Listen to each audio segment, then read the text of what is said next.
Hello and good night to everyone who is joining us tonight. Is democracy time, is election time in Portugal. My name is Sebastian. I will be your host today. I am one of the founders of the European Campaign Playbook, which is the community for pro-European campaigners who together we are trying to write the playbook to win campaigns, to fight for European values, and to network, to help each other learn best practices. And in every time that there is an important election taking place in our continent, we use that as an opportunity to get together, to connect, to take the pulse of Europe, because in every election nowadays the idea of Europe and the values, the European values, are put to test. And we also take this opportunity always to talk to fellow campaigners from the country who have the experience, have the knowledge, and who will take us through the night. We will start now. In about 30 minutes, they tell me that there will be exit polls, so we will know about the preliminary results. Although, as you can see, the candidate that is more probably is gonna be the first choice of the Portuguese. It's really not it's not an unknown, but still there are a lot of things to analyze tonight, and then we will wrap up at around 9:30 Brussels time. There are two ways that you can join us and follow this chat tonight. One is to do like you are doing right now on YouTube or Facebook or Periscope, just to follow the conversation, and you can also send your questions by posting them in the comment section, and then I will make sure that the guest answer and address those questions from you. The second option, which is more fun, is that you actually join us on the screen. And you can do that by following a link that I'm going to post now. You will see the first comment in the sections. There will be a link to a StreamYard. And that means that you can actually join us here on the screen and ask your questions directly, or even share your thoughts, your expertise with us on camera. It will be much more fun. So without further ado, I'm going to introduce you to our two guests. There might be more guests joining us throughout the night, but those are the two who are gonna be with us most of the night. The first one is a really good friend, Alexandre Kraus. He is now on camera. Hi, good night, Alexandre. Good evening, Sebastian, and good evening to everyone that is following us tonight. Alexandre is a senior political advisor here in the European Parliament, has a really extensive experience in politics, in public affairs. He founded one of the main Portuguese political parties, Iniciativa Liberal, that is the political party that sits in the center, is the Liberal Party in Portugal. And he's here with us tonight. Thank you very much for being with us. Thank you. Yes, that's the disclaimer that we should do. I'm the founding father and the number one member of Iniciativa Liberal, the Portuguese Liberal Party that belongs to ALDE Party, the Liberal European family. So that's the disclaimer, but I will act as a regular commentator this night to help everybody to understand what is happening in Lisbon, Porto, and all over Portugal. Indeed. And we're also bringing Nuno. He is now with us. You can see him on the screen. I had the pleasure to meet him when we were trying to find really good commentators for our event. And Nuno Wanon Martins is director for EU Affairs at the European Plain Package Alliance, and he is a former advisor to an MEP, Fulvio Martuscello. He's well known in Brussels, and his expertise goes to public affairs, lobbying, political campaigning, and the good thing is that he is so kind that he's joining us tonight to share his commentary, his thoughts about the election taking place in his home country. Hello, Nuno. Welcome. Thank you so much for having me. Good evening, everyone. And thank you for the presentation, Sebastian. It's really a pleasure to be with you and to comment on the Portuguese presidential elections and to the debate that we are going to see all over the night in Portugal, but also with everyone in Europe. It's important to share what is going on in the member state to everyone else in the European Union. Let me tell you that that is the whole idea of what we're doing tonight. It all started because all the Europeans, and I'm pretty sure you and Nuno, you're also an expert in transatlantic relations, and Alexandre is also an expert. So we have two experts in transatlantic relations. Maybe we can even take advantage of that. And Alexander told me that there is even a book coming, so you can also tell us about that. But the whole thing started with Europeans going nuts with the U.S. elections, and like most of us stayed up all night in November to follow the results and to follow what that rural voter in Wyoming, was going to decide the fate of the country, and yet important elections take place in our continent, and then we don't pay attention to them. So that's what we are trying to do tonight. There is an important election taking place in Portugal. Like I said, the result of the election, that is to elect a president of the republic, which I understand it's more a symbolic figure, is not a prime minister with more executive power, or with the executive power, but still you can see a lot of things, a lot of trends going on in this type of elections. Marcelo, is going to win very comfortably.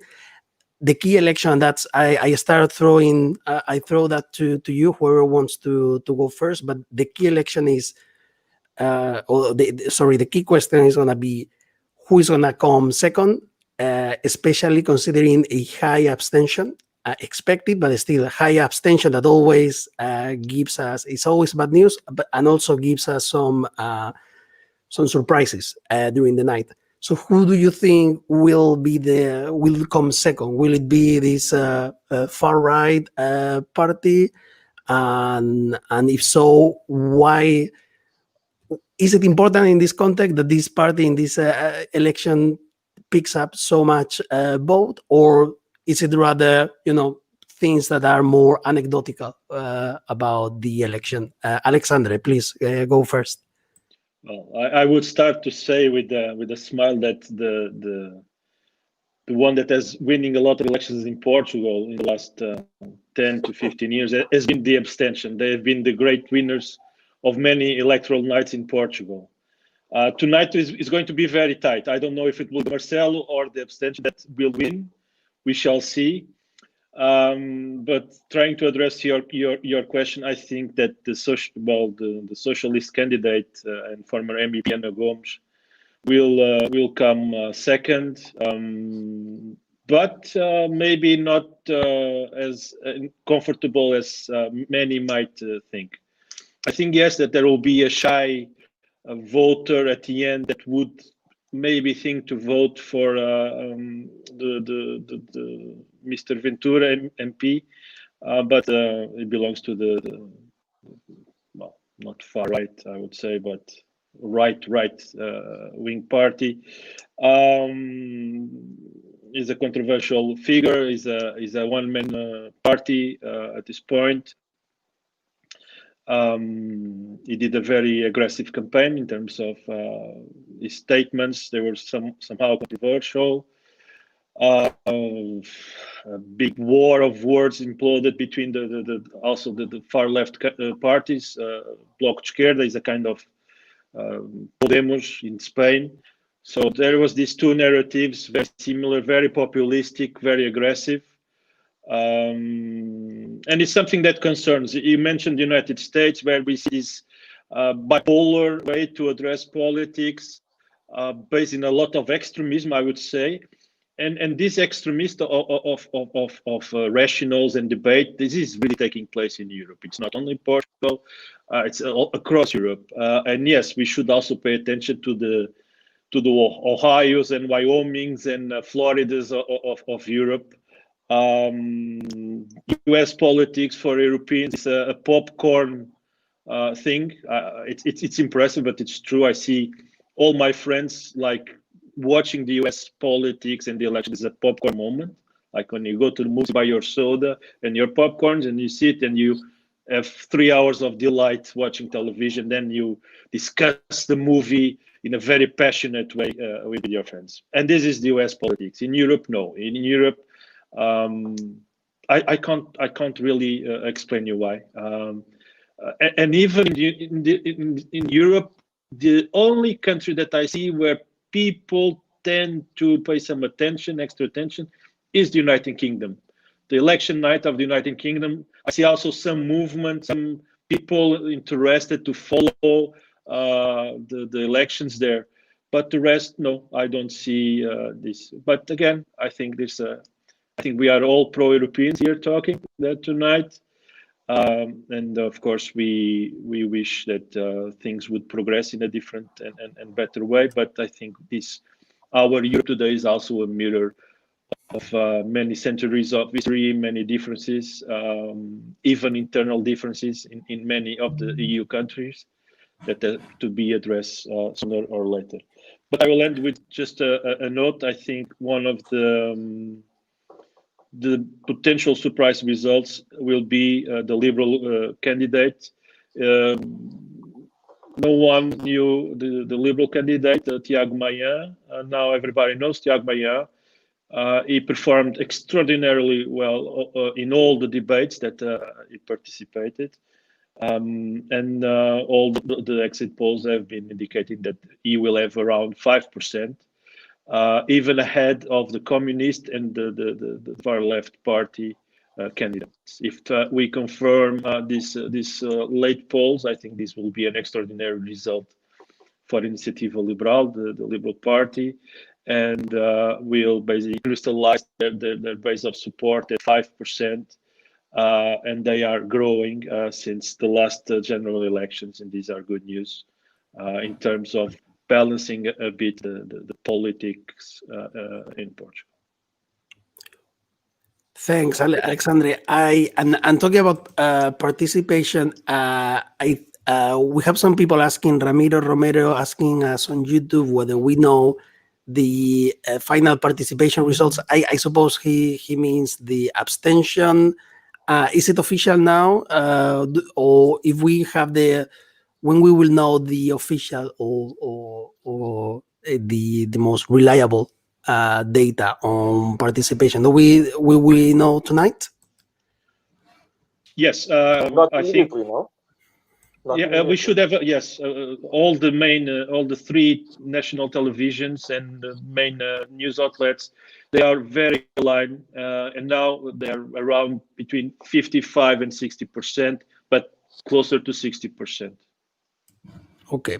You have to understand, Sebastian, that you will wait for the end of the voting in Açores as well, which is 1 hour later. This is right at 9 o'clock, not at 8 o'clock. And this is why we'll have the final results in the end. But the total abstention also will come with the voting coming from abroad, the Portuguese living abroad. Don't forget that the second Portuguese city, if I'm not mistaken, is Paris. So you have, even though the Portuguese living abroad don't vote massively, even if they vote at all, but we have to figure out these numbers as well. So this is why the final numbers came very much later on than expected. Okay. And no, now that you are there, what's your take on this election? Of course, Marcelo first. I don't, and please explain me. Someone explain me why this very very friendly.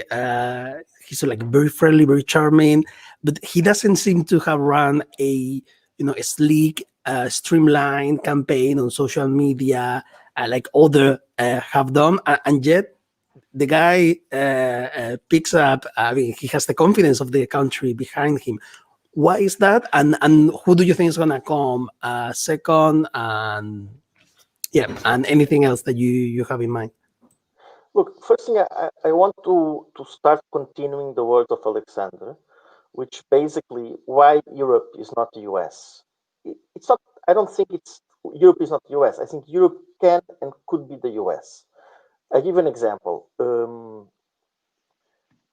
If you remember elections between McCain and Obama, when everybody knew that Obama was going to win, when you have candidates that push for higher voting or surprise until the end of the results, people get more interested. As I mentioned before, in Portugal in 1986, there was a clash between a center right candidate who, for the first time, implemented a US type campaign, and Mário Soares, the historical socialist leader. And this was, I remember, I was 10 years old, and I stayed in television until I knew the result. And everybody was euphoric on both sides. And because it was so tight, and you had also, not only on the first round, you had very good candidates, at least people with a very strong political background. This really inculcate people to come to campaign. What are we seeing in Europe where you have presidential candidates? We are seeing agreements between the major center parties. And this becomes a problem for democracy, in my view. Why? Because it puts people not interested. People know who is going to win the elections at the end of the day. So the candidate that we are now facing the second round, what is the adventure of these elections in Portugal? Is the fact that you have, interestingly, two MPs running with the far left parties, one ex-MEP, which is a spin-off candidate of the Socialist Party. You have a liberal candidate for the first time, and you have a populist candidate for the first time. Let's put it like this. And then you have a completely outsider who, in my view, was a very good surprise in the debates in television. Which means this, that the candidate who was supposed to win with more than 60% of the voting, which is the runoff president, had to come to the debate and had to implement his own views without compromising two things. He is officially or not officially by the center left party who is in government, which is in government, the Socialist Party, but he's supported by the opposition party, the main opposition party, and the party in government, officially and unofficially.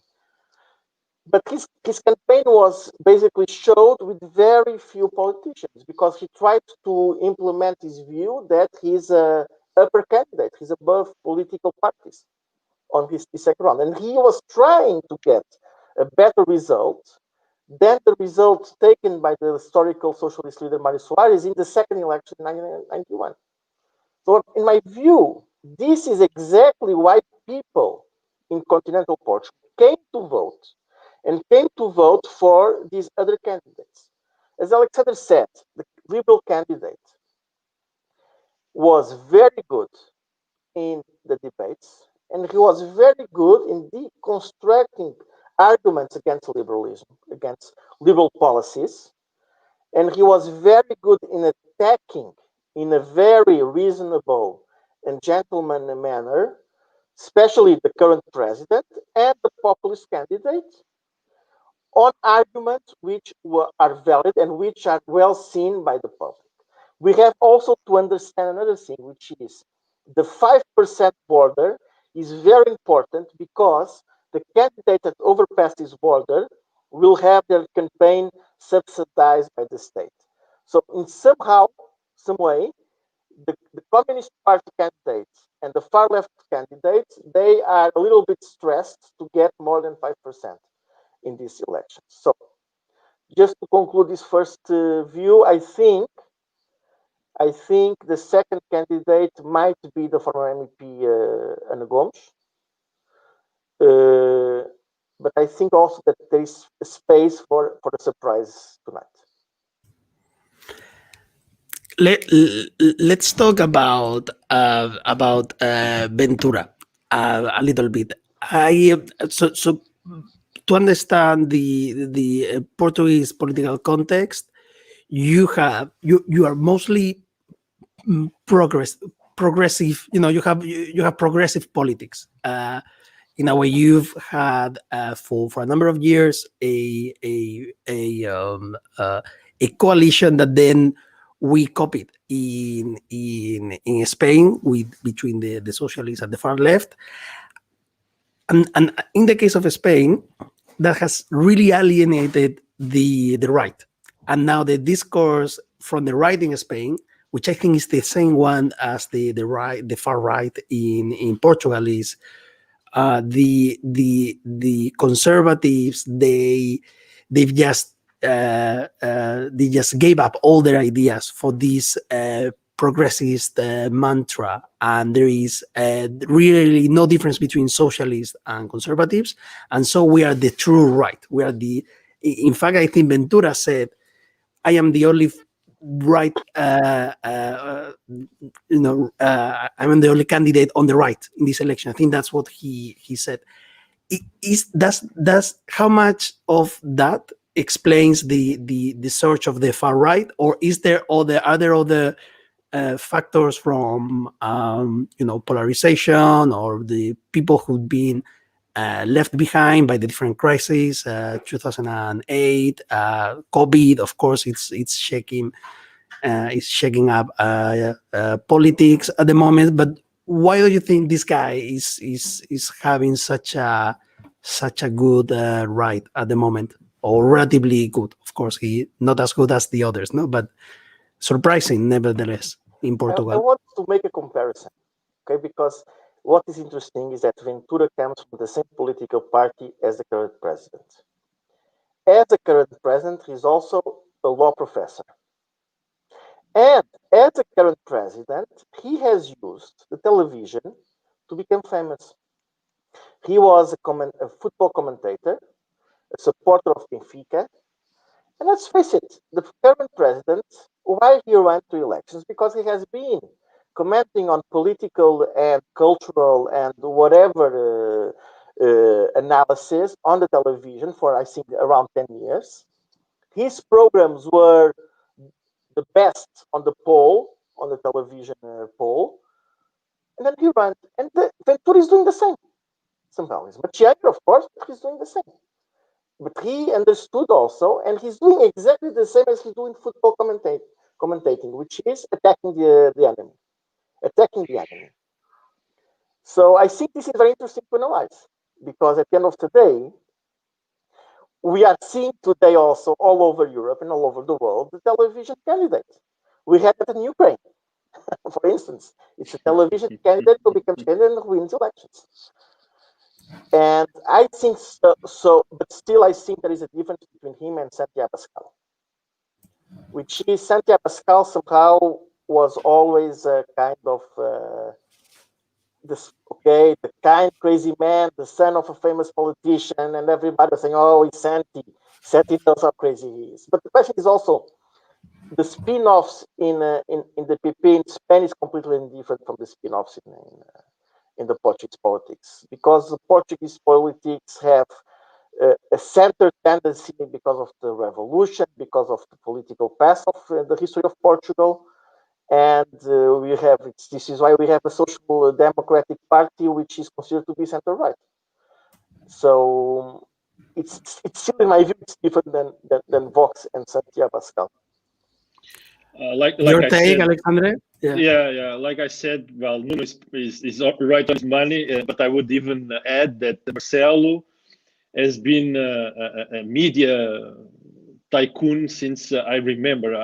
Since I was 10, like he was doing these chronicles on a very popular news radio in Portugal called TSF. It was doing political comment and book comment. You know, is a known is a known figure for I don't know 30, 40 years.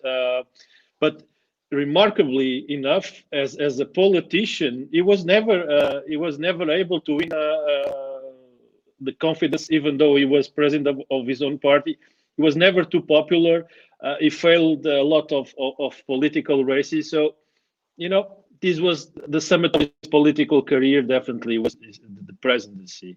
But I have to also say that Marcelo is quite a populist figure, without any doubts, and he has really abused. Sorry. Okay. Sorry, let me just interrupt you because what you just said is exactly I wanted to say the same thing.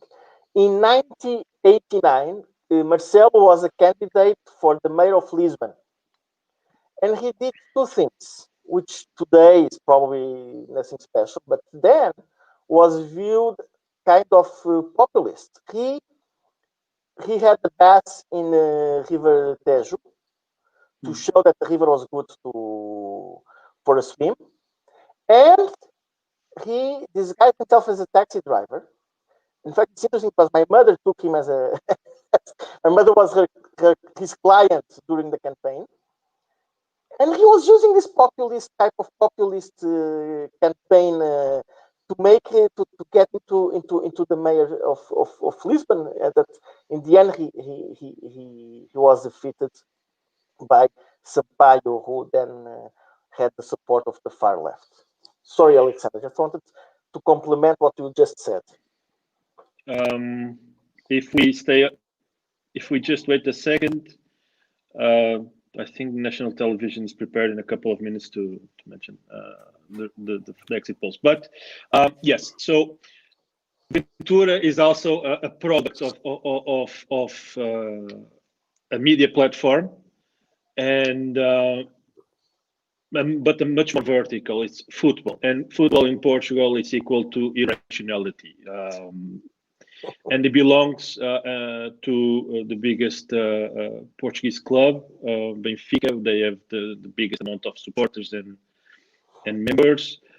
And basically, what he did was to replace the narrative he had doing his comments on Benfica every week on prime time by political content with the same aggressiveness.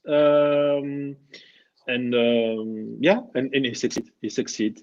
There is an ongoing debate that is quite interesting: is how much votes did Ventura steal from the extreme left? Because, to be honest, at the core they are very similar in terms of lack of content, of extremism, in terms of defending their core policies that usually they are very not solid. They are not really something that they can really defend for more than 5 minutes. Of course, Ventura, and we have to be intellectually honest here, Ventura has a very sometimes a racist speech.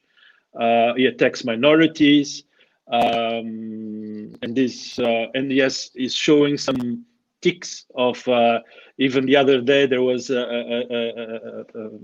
video done by the national TV in his last one of his last gatherings with his supporters, already pushing the rope in a dinner where people were identified because due to lockdown people come to these kind of events.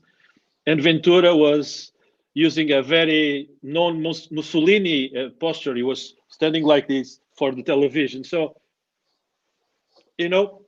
these are the little things that I think people will sooner or later start not really liking. But at the same time, there are people that are not voting, and maybe people that were not voting can identify with a character like Ventura, because they don't see anyone that can represent them in today's the political horizon in Portugal. Because, to be honest, for the last 4 decades, Okay, we are having, I'm sorry, just a point of order. We are having now the projection. Marcelo will win with 62 to 57% of the votes. This is RTP projection. I don't know if there are Okay. more numbers. So Let me then take while please do go get this information. Where are you taking this information from? Just to share it with everyone else. it's rtp.pt. RTP. It's they are broadcasting live. They just announced this number. I'm trying to see if there is more numbers from the other candidates. Perfect. At this point, let me bring someone else to the conversation. He is a very good friend of mine. He's a European campaigner, originally from Hungary, and I know he's celebrating tonight with a special drink from Portugal. Hi, Dinesh. Boa tarde, buenas tardes, jó estét kívánok. Indeed, some Porto wine is awaiting celebration for the result, as I think that every time there is an election in Europe, we should be celebrating the fact that citizens have gone out and expressed their will, in spite of the fact that there are, of course, very different circumstances right now. And as Sebastian said, as a Hungarian, it's particularly fascinating for me to observe Portuguese presidential elections, since, as you may know, in Hungary, we do not elect our presidents directly as citizens. We vote for members of the Országgyűlés, the country assembly, who then elect the president. So presidents are elected indirectly in Hungary as opposed to Portugal. And here, may I give a shout out to, I think, the biggest winner of the night, the gentleman who is the first candidate on the ballot paper that citizens are voting for, Eduardo Nelson da Costa Batista, a false candidate. To the best of my understanding, this gentleman is a lieutenant colonel who is serving at a NATO base in the Netherlands. He collected 11 signatures, 5 of them invalid. So he did not qualify and meet the threshold of 7,500 signatures in order to be registered as a candidate. But due to a mistake made by the clerks who printed the ballot papers, he is on the ballot paper and he's on first place. So I think the team of Nelson da Costa Batista is celebrating very much tonight. However, I would like to ask a question from our panelists. How much of these elections are tied to the parties? Since I'm looking at the ballot papers and I see that the candidates are running on their own names. They do not have the supporting parties next to their names. So how much can the parties claim that their support is the reason why the candidates are successful? Or is it more of a personality-driven campaign, in your view?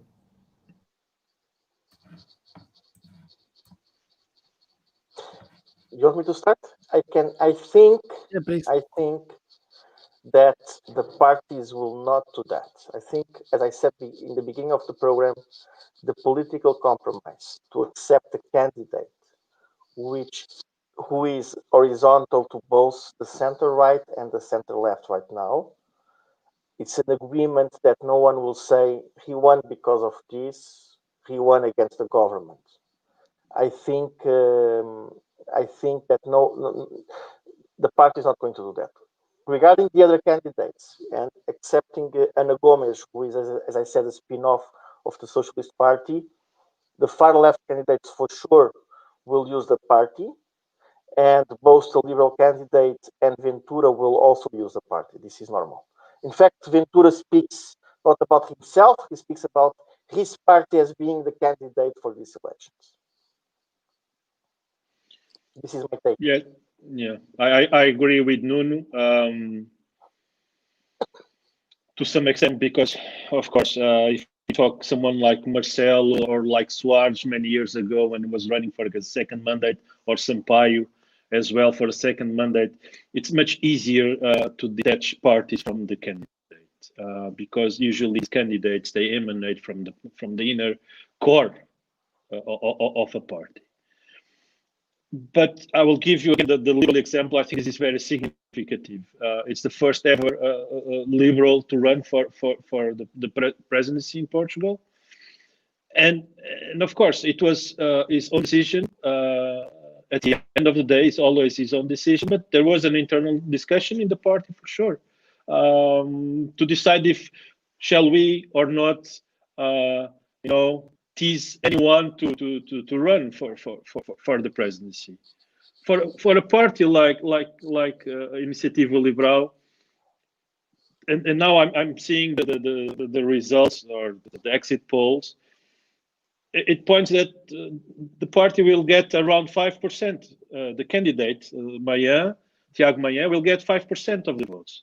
And this matches perfectly the 5% that the party is now steady polling in the last few months. So there is an alignment in terms of message. Even if we do the analysis of his performance in terms of content throughout the last few months in debates and interviews, he mirrored perfectly the core of the parties, the Liberal Party policy, and this is fundamental. Like Nuno said, Ventura is Ventura. His agenda is the same like his own party, because they are just one. Just the other candidate, Alexander, just to tell you that it's possible that in a projection, the Liberal candidate, Tiago Maia, can get even 6.3%. that would be 6.3%. historical. Exactly. Historical. You are talking about a party that elected one MP with around what? 2%? 2.1. 1.1 2 years ago? To go now for 6%, that will be historical. Let's see. The night is long, and we shall see. But I continue to believe that the majority of the parties are always behind the candidates. They support them. They have a huge an experienced machine in terms of communication, logistics, etc., that they activate even in a formal way. It's activated, and they perform to support the candidates. There's not another reality here. When it comes to the candidates themselves, how much have you seen outreach towards the European dimension of this election, in the sense of trying to court voters who live currently outside Portugal and who are not able to come home to vote? And here may I give a shout out to Joana Felicio, who actually voted for Iniciativa Liberal, and she's watching us. And I know that she is right now in Luxembourg.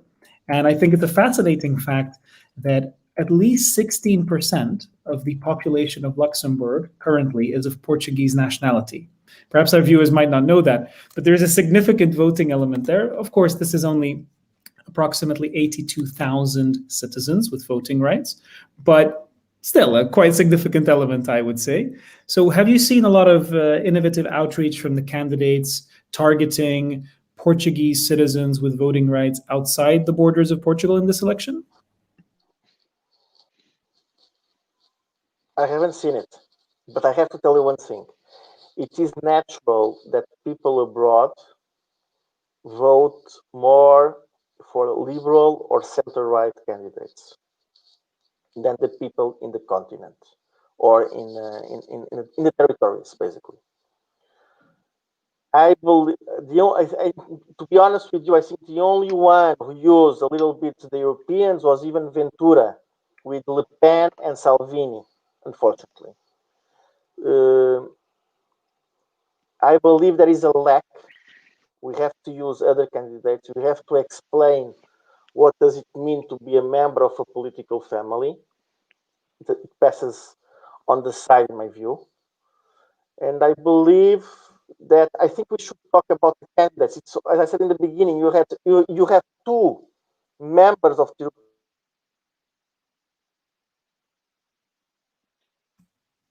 I think one member.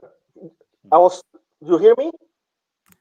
I think we lost you for a second. So you were saying that there were two MEPs. There are currently two MEPs running for president and a former MEP running for president. This is very interesting. And this should be... I think we lost him again. If you want to fill the gap, Alexandre? Yeah, I can fill the gap, even add some content. The dimension, when Portugal entered the European Union in the 80s together with Spain, there was a huge bridge between Portugal and the rest of Europe and the main political families. And it was the socialist, the conservative, and the liberal was quite strong at that time, with Jescaresta and others. So the Portugal PST, the Social Democrat Party, and I will explain that this Social Democratic Party is not from S&D, it's not in the socialist group. It's confusing, I'll explain in a second. Was with the liberals, and the socialists, they were with S&D, and back then CDS was with EPP. And the big foundations supporting these parties back then, they were fundamental for the development of and reinforcing of the structure of the parties in Portugal. Don't forget that we are talking about 86. The revolution was in 74, after the longest dictatorship in Europe till that point.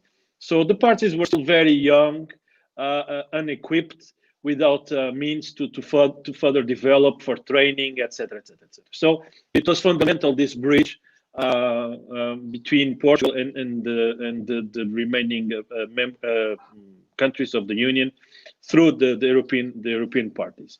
Of course, many millions came in to help, to support, and etc. Less clear or transparent other situations, but that's normal. Today, we have a different, completely set of rules. The scrutiny is overwhelming. The rules of the game are different from the legal point of view, and there's no money anymore. There's only political support. Maybe one or two events and shared, and usually are the associations or the foundations, and the parties cannot be directly involved as organizers. This is across Europe, as you know. So, no love, no nothing. And there are countries where parties assume their European dimension and European compromise, and they connect through the pan-European parties like EPP, ALDE, and the S&D is, what is the name of the S&D? The party is not, I don't remember now. The Progressives? Yes, the Progressives. So it's a basically a pure political relationship of support, and that's it. Alexander, I like to joke that Poland is a country where not only the governing parties are right-wing, but even the main opposition party, Platforma Obywatelska, is from the EPP, is on the right-wing spectrum. So we like to joke in Central Europe that Poland is a wonderful country because the right-wing dominates the opposition and the government, and that's why things are going strong. This is very obviously visible in the Brussels bubble. Inside joke there. And whereas in Portugal, everything is going very, very bad because not only the governing parties are social democrats, but even the EPP party is a social democratic party. But I digress, it's just a joke. I have to explain that one. So just a footnote. Yeah. The Social Democratic Party used to be liberal, used to belong to the ALDE group, huh? Before it joined the EPP. That's a long story. If you want to learn about that one, you have to research. Neither me or Nuno will explain that story here live. But I can tell you the following. So we have the arch power parties in Portugal are two. It's the Socialists, PS, and the Social Democrats, PST. So in the European context, both of these parties should be in S&D because they are Social Democrats. It's not the Portuguese case. I believe they practice basically the same policies, and people are finally understanding this. There are only some minor differences, but they are in different political families, of course. And to be honest, they've been ruling the. Sorry. No, sorry. Finish your point. Sorry, yes, no, and this is the challenge that I think Portugal will sooner is already facing, and Iniciativa Liberal was a trigger the party, when it became a party a couple of years ago, prompt a new dimension in Portuguese politics, because these two parties are completely, they've been dominating the country for 40 years, and the arrogance, it's really becoming a problem, and people are starting, the new generations, they don't tolerate this anymore. So I think we will watch in the upcoming 10 years a lot of changes in the political horizon in Portugal. Maybe more parties even can join the political spectrum. We shall see. But this is also a phenomenon that the south of Europe finally is experiencing. Portugal, Spain, and other countries that they will experience this. Okay. Let me stop you there to introduce someone who was so kind that he decided to join us. He had a few other appointments tonight, but he decided to join us to share his take with us. His name is Enrique Burnay. He is now on camera. He is a senior partner of EU Opportunity, and most people in the bubble would have found his name in the political playbook. I think it was this week or last week, as one of the most influential Portuguese here in Brussels. And well, Enrique, we believe that the exit polls are out there. It would be great if you guys help us to get some first numbers. But before that, Enrique, what is your impression from the election that took place tonight? What are the main takeaways?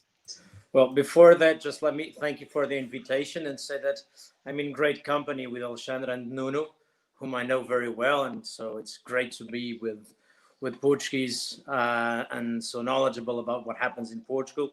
Well, let's take some of the heat and of the excitement of this election. This is the election for a president that is part of the Arraiolos group, which is the group of heads of states that have no saying in the EU policies. So they get together every now and then, and it's called the Arraiolos group because they met the first time in Arraiolos in Portugal. So just to say that this is the kind of election that in European terms has no consequences.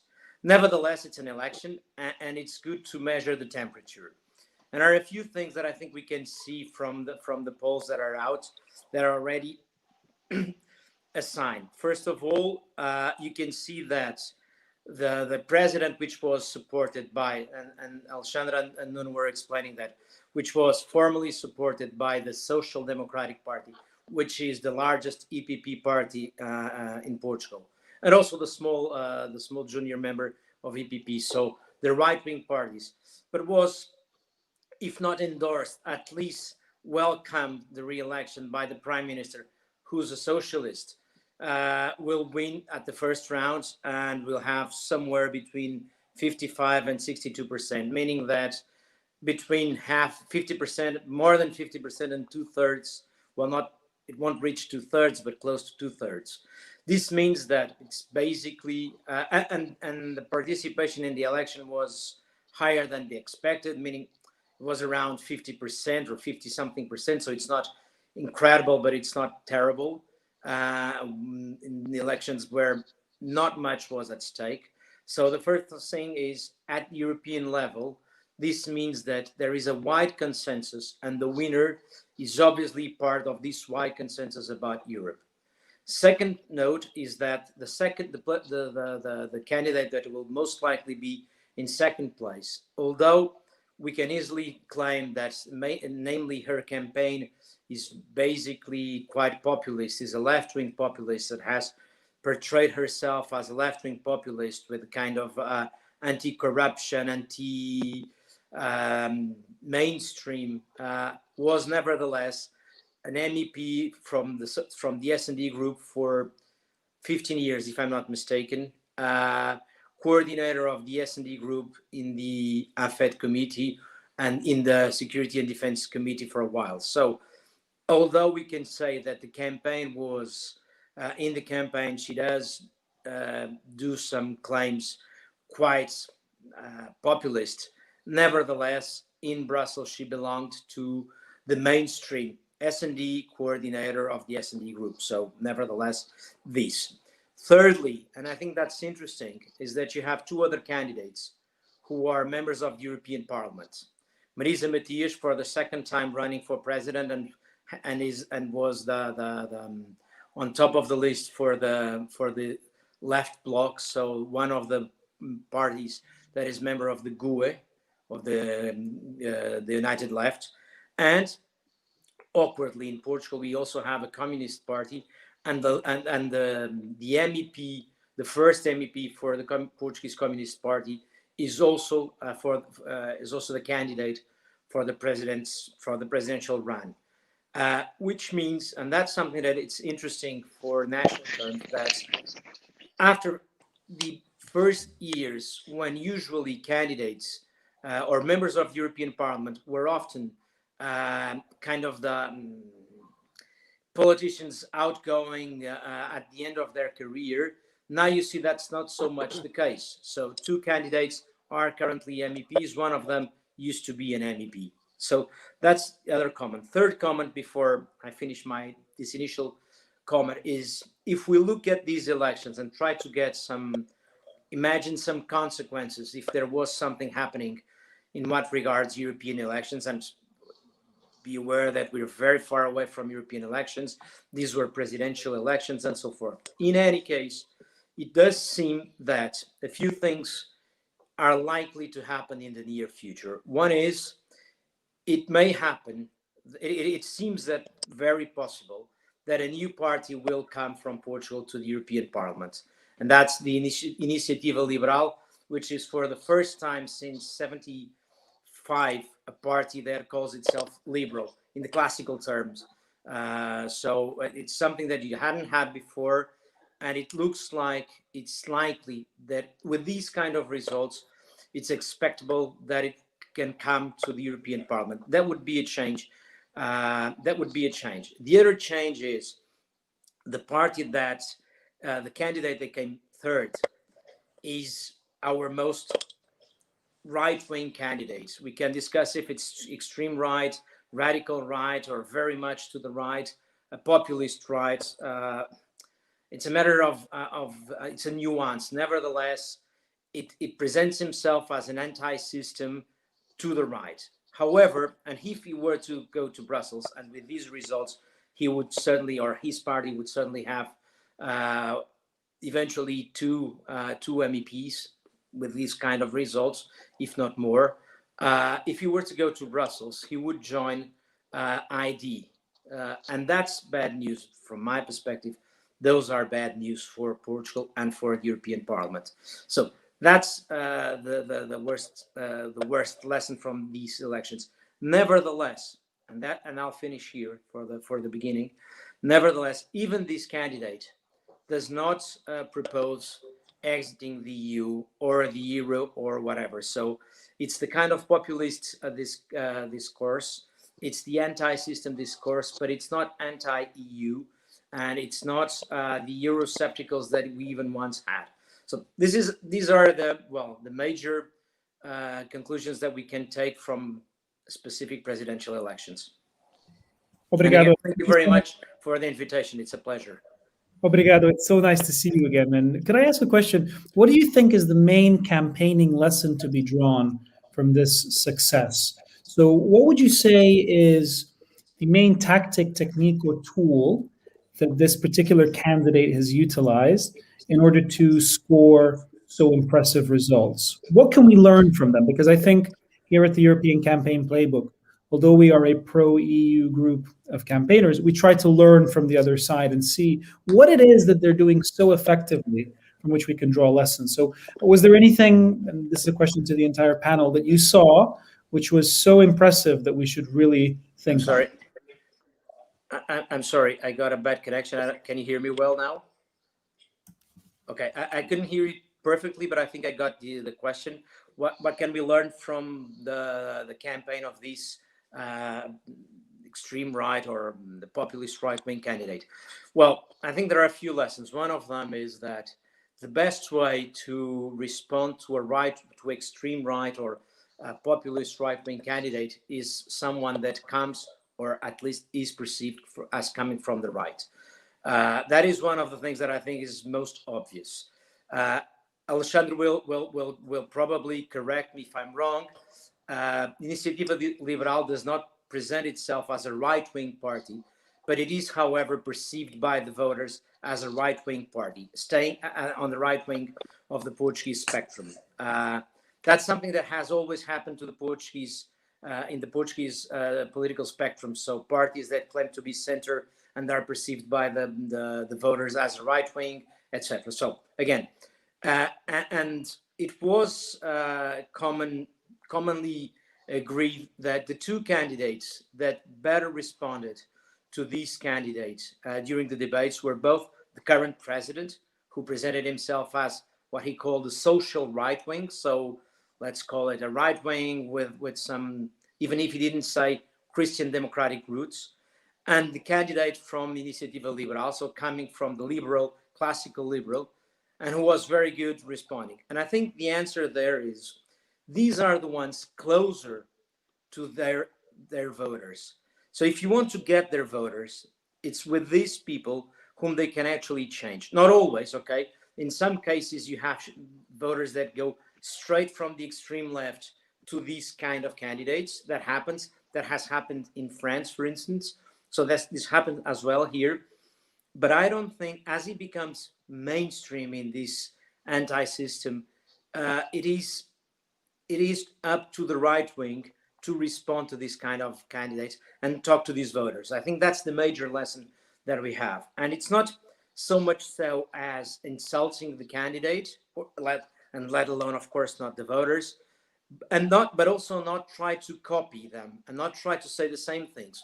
What was very good in the debates was that both the current president and Tiago Maia, the candidate from Iniciativa Liberal, both of them contradicted him, claimed their positions. They didn't try to be as anti-migration as he is. He didn't try to say they were so anti-system as he is and so forth.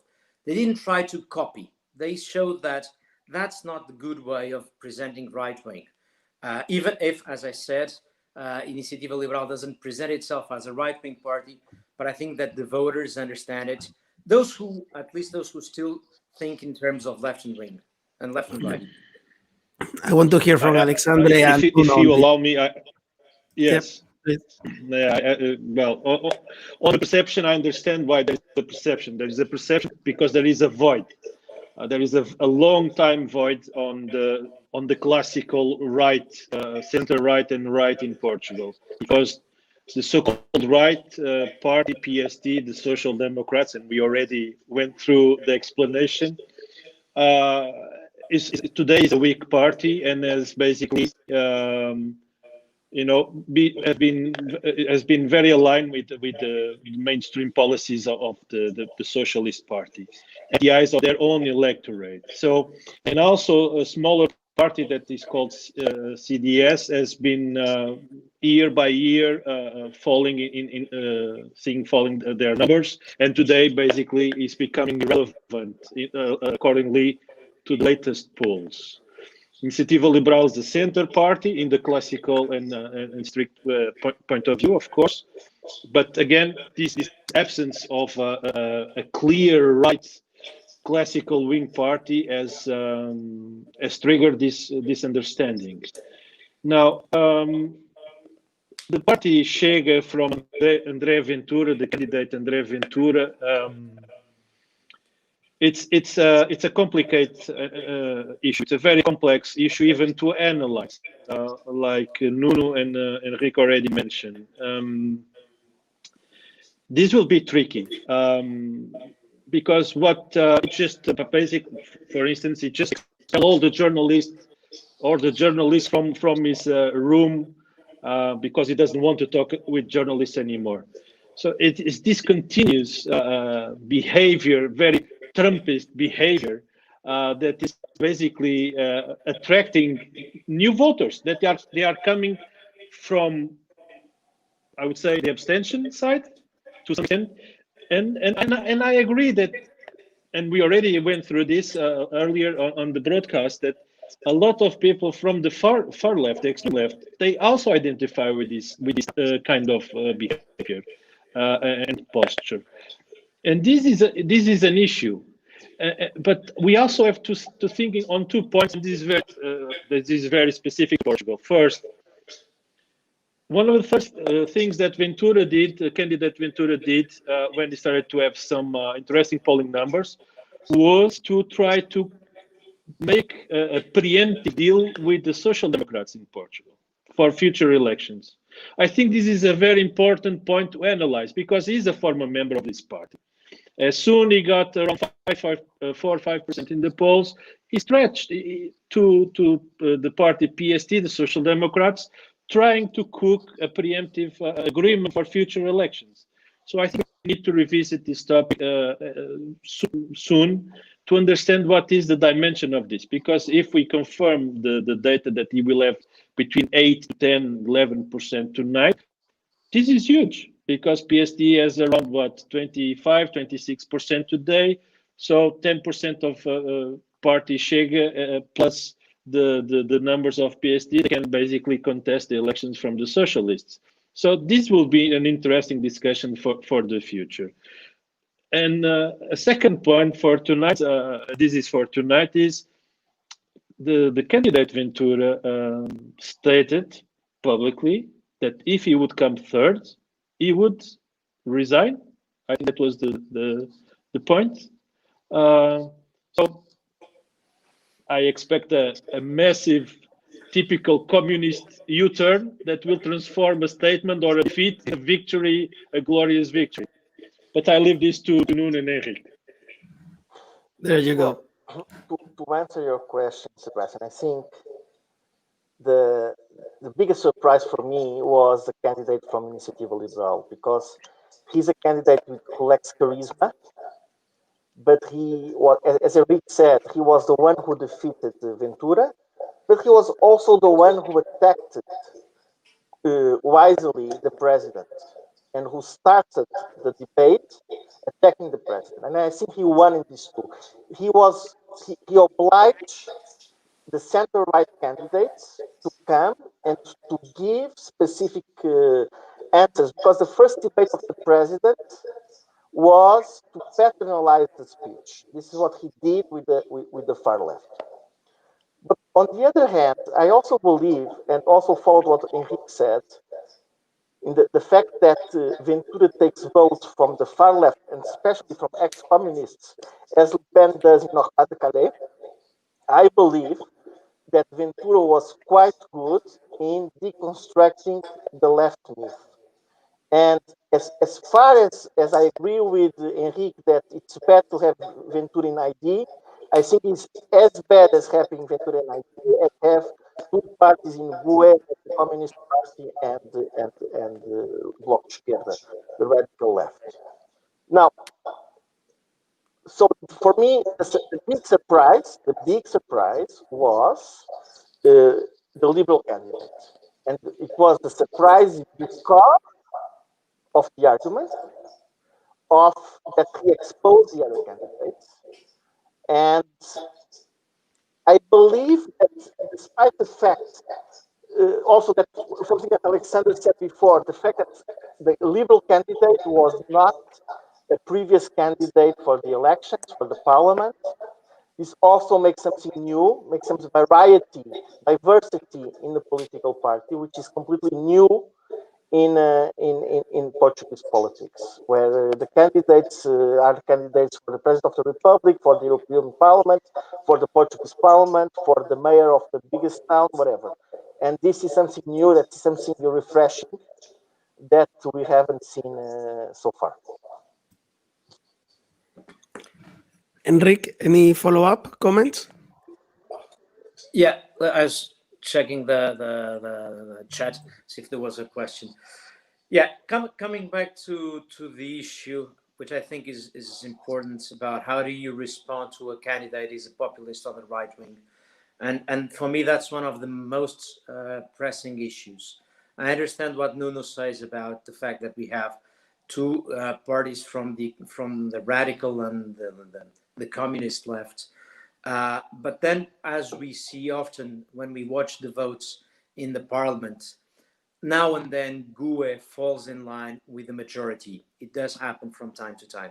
whereas ID is not so much so the case. So I do think that increasing the size of ID is nevertheless more of a problem than GUE, even if I am, it's pretty obvious for those who know me, don't know my story, but I have no sympathy for the left, for the communists or the left bloc in political terms. But nevertheless, I do think that there is a difference in the European Parliament arena. Now, that's one point. The second point that I would insist is that what Nuno was saying. Now, I don't think, let's be clear, at the best, and if that happens, it would be an incredible result. At the best, the candidate from Iniciativa Liberal, also the Liberal candidate, would have 6.6%. That would be incredible. At the worst scenario, 1.2%. That would be equivalent to what the party got in the last elections. My belief is that it will be somewhere in between these, and it will be a very good result. You have, however, to notice two things. One, that the party, I think there's a process of replacement in the sense that the junior party of EPP in Portugal, CDS, as Alexandre mentioned, as it is disappearing, part of its voters are moving to the Chega, so the most conservative part. The most cosmopolitan part of that party is shifting to Iniciativa Liberal. That is my reading. And then you have on top of that, or below that in that sense, a new generation who doesn't understand itself as left or right, and is voting in this party, and it's increasing the numbers. That happened a few years ago to the left bloc, when they were the obvious vote of the youngsters. And that's no longer the case. They're no longer a novelty, but they reached about 10%. So what I mean is, this was an important result. It seems to me that it's a very good result. As I said again, it is perceived by the voters as something that it stays from the center to the right. Most of the voters see it that way. And even because I think that one of the reasons why they do that is exactly because of what Alexandre was saying before. In economical terms, the two major Portuguese parties, the Socialists and the Social Democrats, have always been kind of Keynesian. Even the Social Democrats, which are not Social Democrats, but nevertheless, they have been, for most of their life, they've been Keynesian. So a voter that sees a party saying that it's economically liberal, the first reading that says is these ones are to the right of the other ones. And if those two, the socialists and the one that it's next to it and is presented as the center-right party is perceived as more Keynesian than the Liberal Party, then it's only natural that the voters read it that way. In any case, we're talking about 6%, okay, in the best scenario. It's not as if we were changing the dynamics of Portuguese politics. What it tells us, however, and that's what I think it's important, is that while you're having a party growing in the extreme right, at the same time you have a party growing at the right, which is not extreme. Okay, so this means that it is possible at the same time to watch a party grow in the extreme right and nevertheless a party growing, a party that is perceived as being somewhere in the center right. So this means, and that's my point, that you can respond to an extreme right candidate and party with answers and with arguments that are coming from the right, particularly in economic terms. And there's one last thing coming back. I don't know which one of you asked me before. How do you respond to his arguments? What was very good, one of the highlights, I think, of the debates with this André Ventura was with the Liberal candidates, Tiago Maia. Because these candidates, if you're a populist, you try to, your crowd is enormous. And there's a lot of contradictions in your crowd. Your voters, they're very contradictory because they hate the state, they hate the system, and then they hate each other because some of them depend on public funding, some of them depend on private property, some of them are very economically liberal, some of them want the support from the state. Some of them want to use the state to impose their ideas, some of them are almost libertarian. And what worked well was during this debate was the first time that he was asked about economical issues. And he was asked about, we're now nationalizing the Portuguese air carrier, and we're paying an enormous amount of money to do so, out of the argument that a country like Portugal needs to have a national carrier, and if the current one, which was almost private, is going bankrupt, then we should subsidize and have one. And when you force him to answer this argument, you show that there are contradictions. So again, my point is, if you want to fight a candidate on the extreme, you need to talk to him. So silencing, canceling is by no means the way. That's not the way to do it. It's talk to them, make them say what they have to say, and respond to what their arguments. And I think that worked well. So these are my readings for tonight. And I mean, we're still trying to see how it's going to play in these three candidates. So Liberal, Left Bloc, and the Communist. Thank you, Enrique.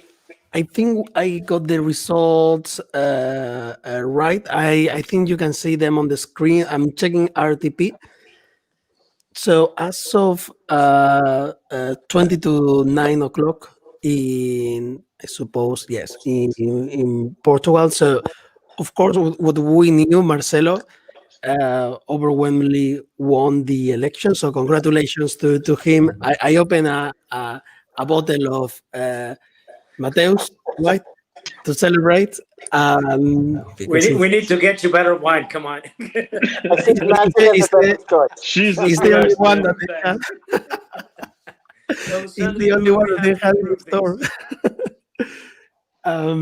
But it's nice. You broke my heart, Fredo. You broke my heart. It's well intended, and it's our fault that you don't get better ones. So it's up to us to get you a better one. I am totally up for that. And definitely when all this goes away, we will get together and drink fine Portuguese and Porto wine.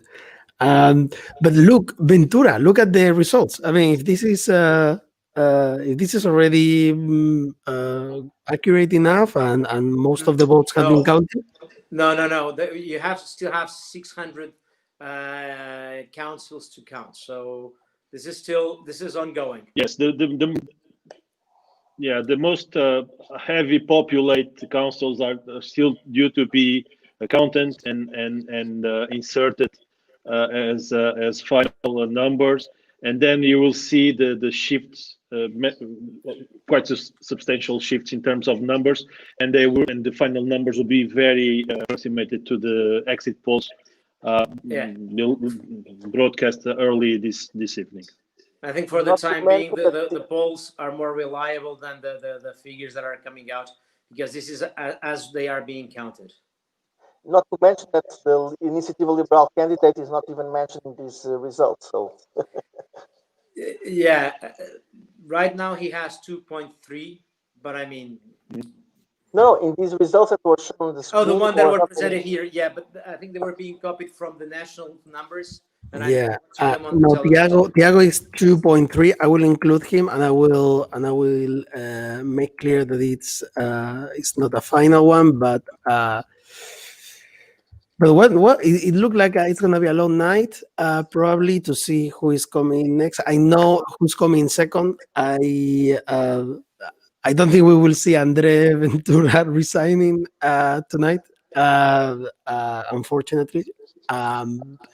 But it is very telling. It's very and it's something to start being worried about, because yes, it was not a very important vote for a pretty much symbolic position, but still, I mean, they are there and they are growing, and they use every single opportunity to get their message across.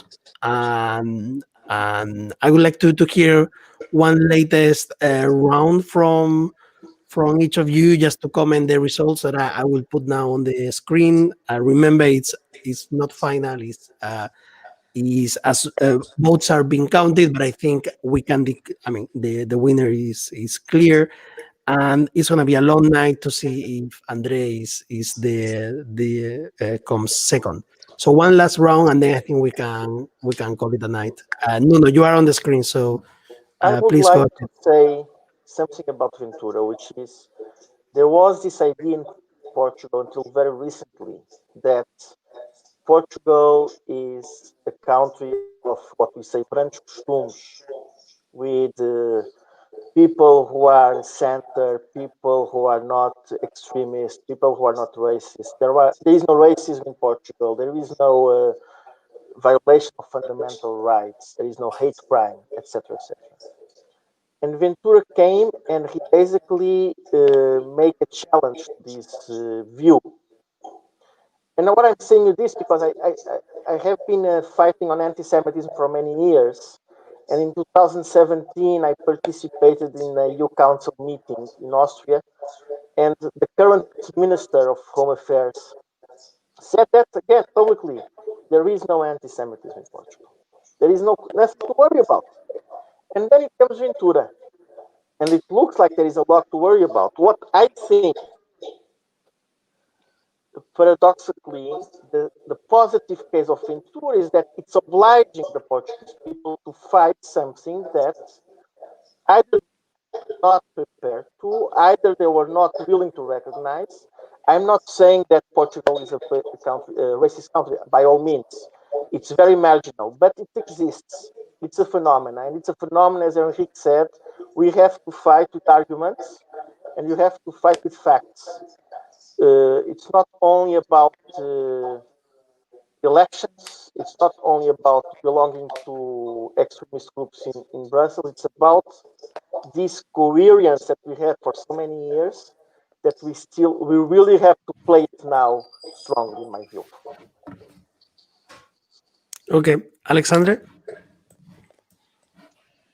Well, in my opinion, these elections, they are basically showing us a tradition in Portuguese politics. The incumbent president takes a second mandate, and this has not changed. So we're going to have a new mandate of 5 years, not 4 like the Portuguese Prime Minister said today.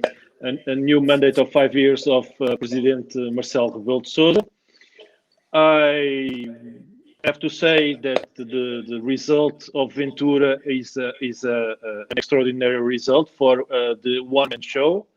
Like it or not, is a great result for him personally and only for him. What he will do with this result, we shall see. I still believe that Ana Gomes from MEP will come in second place after we contabilize the results of the bigger cities in Portugal and the bigger councils. I think there is a clear defeat of the extreme left, the Communist Party and Bloc de Esquerda. They're going to suffer a massive defeat in terms of numbers. This is very important and shows that the narrative, the violent narrative, especially from the far left party, Bloc de Esquerda, is about to fade. So will be interesting times in front of us, and in a positive way. And of course, I did the disclaimer at the beginning. I think that the result of the candidate Tiago is an exceptional result from someone that no one knew before this election. Tiago is a person with the ability to listen and quite well, and this is very rare in politics. People do not listen. Tiago does listen, and he has built a strong campaign throughout the last few months. He was able to motivate everybody around him, and when the debates took place, he really captured the press and the Portuguese. Will be interesting to see how national politics will develop from this election night. The government is quite pressed, but I think the socialist government will continue and will endure until the next general elections. And yeah, let's see what happens in the near future. And let me also thank Sebastian, for his invitation, and all the guests that were with us tonight. It was a pleasure to be here, and I will gladly come to comment on any other elections or to discuss popcorn politics in the United States. Indeed. And when your new book is out, we will do a special session to talk about US EU relations. Thank you, Alexandre. Enrique, one final comment, and then I think we can all go and start preparing for the week ahead. Yeah. Well, on a positive note, I think this election was the election where this candidate, André Ventura, could have the best result. Though, so we can read this as probably his ceiling, in the sense that even people that thought, okay, nothing happens, I vote for him, but then nothing really happens, the winner is picked, voted. So that's at least that helps us to read. One. Second comment is that, as Alexandre was saying, the two parties more to the left, the Socialist and the Bloc Esquerda, got a poor result. And then the Gomes actually got the left side of the Socialist Party. And it seems that it's not that big. From a center-right perspective, I think that's also good news. Thirdly, and insisting on my point, well, it seems that a candidate that says about himself that he is center-right, that's what the president said, gets around 60% of the votes, can get around 60% of the votes in Portugal. And if you add to that, as I've been saying, the votes that the candidate from Iniciativa Liberal got, that means that there's a lot of room for future governments made of parties that see themselves as center-right without including on board André Ventura. I think that's a possibility, and that's a possibility that should be the goal for those parties. Finally, congratulations for this idea. Next time about other elections, looking forward to watch. Yeah, indeed, we will watch, and thank you also, Denis, who is also part of this. It was actually his idea, so kudos to him. You can say a few words. We will follow the Dutch election, we will follow the German one, and probably there are a few others in between, like Albania. So let's see if we find interesting people. For sure, we will do the same. Final words by Denis, but from me, thank you very much. It was really interesting to learn more about Portugal, my neighbor country, but it's the country where I spent my honeymoon. I have like very nice memories from my time in Portugal, and definitely need to get better at understanding Portuguese wine. But that you will help me get there. Denis? So first of all, obrigado to our Portuguese panelists for joining tonight. And I will put up a wine, Tokai wine, Hungarian Tokai wine, to competition for your award of which is the best wine in Europe, definitely for a future edition of the European Campaign Playbook. And I'd like to say that I think one interesting statistic that we can take away from this election is that when you're organizing elections during the coronavirus pandemic, turnout tends to be significantly lower. If you look at the intercampus exit poll, it seems that the turnout will be somewhere between 42% and 46%. But as Enrique said, it's possible that the turnout might shift as more ballots are counted. But what I can say is that we need to keep looking at elections during the coronavirus pandemic to see how you can mobilize voters in spite of these difficult and challenging circumstances. So I sincerely hope that we'll be seeing you as guests, contributors during this year at our other elections, and stay tuned for more. Thank you. Thank you. Bye. Thank you, everyone. Have a good night. Have a great week. Bye. You too. Bye-bye.